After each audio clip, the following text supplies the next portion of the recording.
everybody. Happy Sunday, December the 12th of 2021. Another eventful day of just getting demo done, and I'm very happy to say I am well within reach of having that project complete. A little disappointed. Now I've got a huge pile on the back porch again, even after having the dumpster come, but so it goes. So I am here in the kitchen, and this is what I was working on yesterday. This is basically demo so I can figure out what I can and cannot do with this space. Originally, it would have been back porch area. You can see that the column I completely revealed at this point. The brick would not have been there when the house was originally built. We know that just based on some other configurations around the house, but it was added relatively early, likely around the 1920s. And it's kind of throwing a wrench in things in this point. It is moving just a little bit, but after 125 years, and it's not actually structural, not a huge deal. Same thing, you can also confirm that this was porch because if you look at this wall being framed in, it actually was framed in at a slope, so that the original porch floor would actually be sloping down. And I expect to find shims or something like that when I pull up my last bit of demo here, which is the pink tile, which I'm so grateful to get rid of, as well as the underlayment plywood.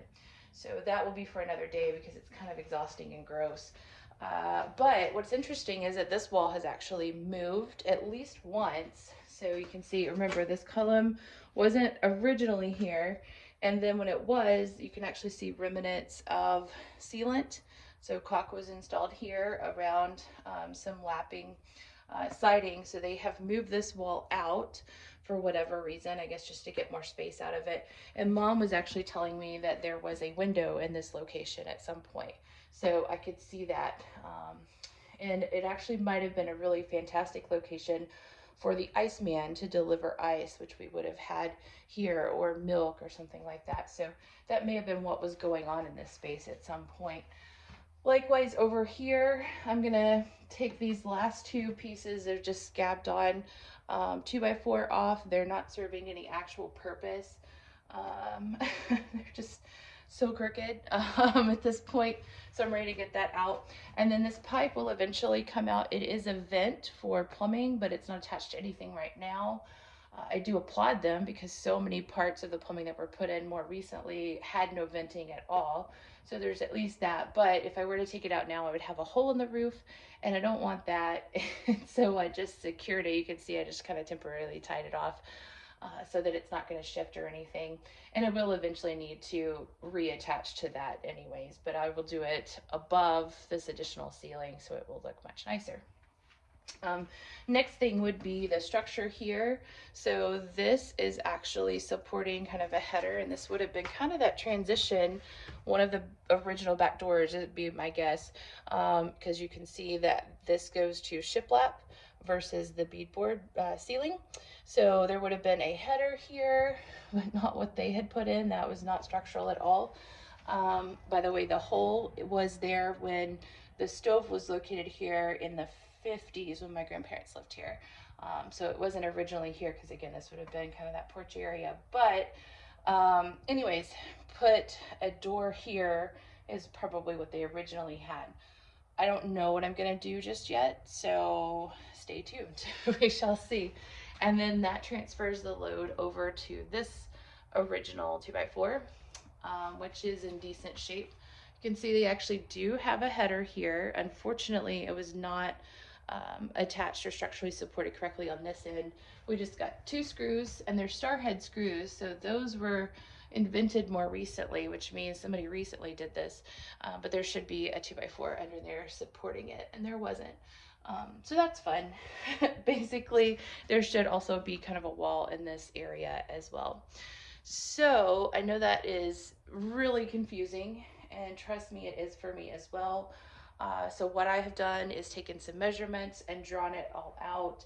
And what I'm trying to decide is, you can see the washer and dryer here now, but they won't obviously be there, especially not in that location. What I'm looking at is this original probably cellar area where they would have canned foods and kept things like that. This might have actually been an area where they had a pass through for ice and milk to be delivered. Don't know for sure. Mom said there was actually a window there. No idea. But I could see this going back to maybe where I'm standing is a pantry and then a two-piece bathroom here, but then I end up with some dead space that I'd really like to utilize for storage underneath the stairs. I'd also just like to be able to access underneath the stairs in case I do need to shim them up. That's what's going to help take the squeak out, which I'll show you guys when I start to do that. So that's the other brilliance of being able to reveal this again as I can get to it and start kind of making some adjustments. Or I could flip-flop that. This could be a really generous pantry, and then I could have a pretty tight bathroom, which would not be terrible. I already have a bathroom that would be accessible on the other side of the house here down on the first floor. This is more out of convenience. So what I could potentially do is I have a 27-inch wide sink by, it's roughly 16 inches.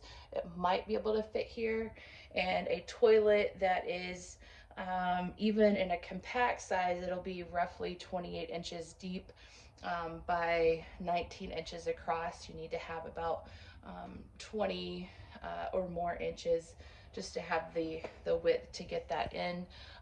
That makes it incredibly tight, but maybe. So anyways, we're gonna just kind of look at different layouts and knowing that none of them are going to be ideal because obviously there were not half baths installed here, there weren't laundry rooms, so just trying to make all of these things fit in a preservation project is a fun challenge. But I will keep you posted. At least the hard part of getting the demo done so that I can come up with the actual dimensions I'm working with has been achieved, so I'm really excited about that. And wish me luck on this awful pink tile floor. I'm ready to get this out of my life. You guys take care. Have a really great rest of your weekend, and we will talk soon.